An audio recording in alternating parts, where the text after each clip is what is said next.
Guys, on vient de sortir de ce qu'on appelle Community Group. Community Group est une idée, ouais, tout à fait. Je suis avec James, leader de cette église.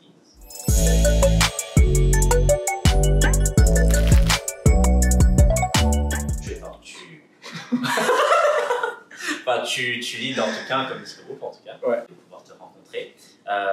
En fait, je pose des questions un peu random parce qu'on vient d'en sortir, c'était vraiment génial. Et la question qu'on se posait, c'était par rapport aux préjugés à Dubaï.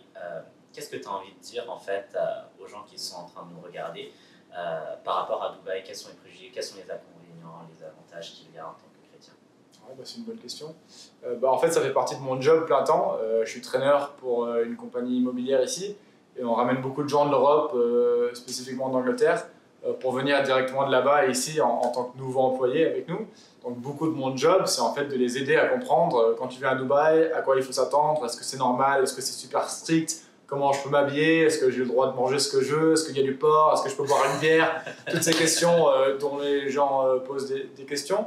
Et honnêtement, la réponse la plupart du temps, c'est que ça fait presque 7 ans que je suis à Dubaï et ça a vraiment beaucoup changé depuis le temps et j'imagine qu'il y a 20-30 ans, c'était encore beaucoup plus différent de cela. Et aujourd'hui, honnêtement, on se croirait à peine au Moyen-Orient.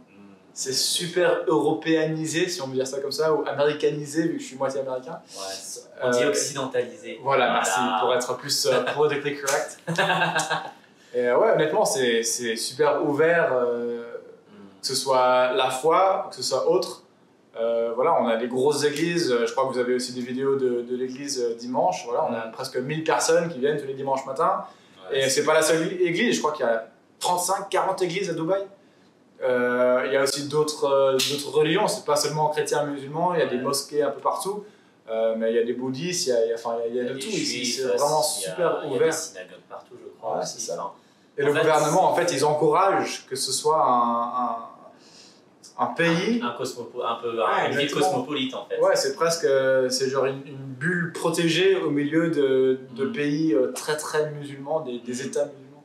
Tu vois, avec ce qu'on disait avec Sophia, nous on avait aussi ce préjugé, on n'a pas ramené nos bibles papier. Ouais. Nous, pour vous expliquer, moi avec Sophia, on s'est dit on vient pas avec nos bibles papier parce qu'on n'a pas envie de se les faire confisquer, mais en réalité, comme tu l'as dit, c'est ouvert à tous, quoi.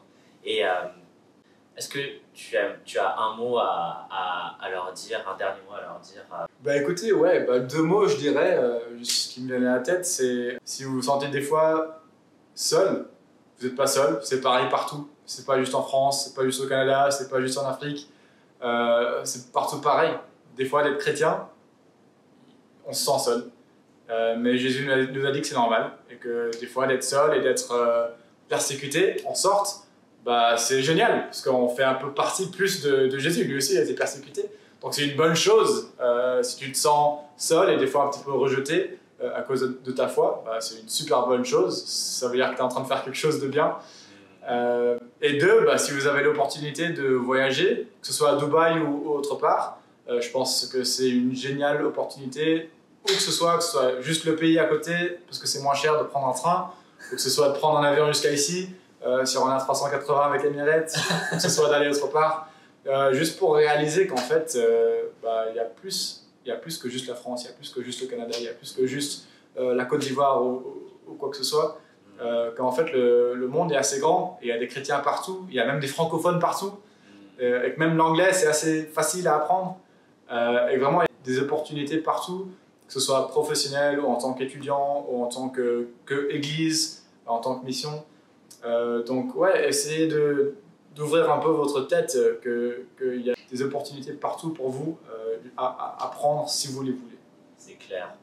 En tout cas, Dubaï c'est clairement pas fermé, c'est ultra ouvert. Ouais. Et je pense qu'il faut qu'on ouvre. Et ça qu'on a envie de vous montrer dans cette vidéo, c'est que c'est vraiment, même pas cette vidéo, toutes les vidéos qu'on est en train de faire avec Sophia, c'est que c'est vraiment un endroit où il y a des opportunités. Et quand on parle d'opportunités, il y a la possibilité de se rassembler en tant qu'église, de se rassembler en tant que community group de maison pour, si je veux changer de langage, connect group encore pour notre église. Mais c'est vraiment un endroit où on peut voir l'église avec un grandir. Et il y a toutes les dénominations qui y sont. Il n'y a pas que notre église ici. Il y a aussi il y a des synagogues, il y a des chrétiens orthodoxes, enfin, il y a des catholiques. Enfin, il y a énormément de choses qui se passent à Dubaï et je crois qu'il ne faut pas qu'on loupe ça. Il ne faut pas qu'on loupe le coche. En tout cas, merci. Merci à vous. Et si vous passez à Dubaï, honnêtement, n'ayez pas peur, même si vous ne me connaissez pas. Écrivez sur la chaîne YouTube, contactez Thibaut et Sophia, ils vous mettront en contact avec moi. Si moi je suis plus à Dubaï, si c'est dans quelques années, je trouverai quelqu'un avec une église ou une étude biblique ici. Venez à Dubaï, venez voir ce qui se passe ici. Honnêtement, c'est une ville assez géniale et il y a plein de choses à voir ici. Super, merci. Merci les gars, Ciao. à toutes.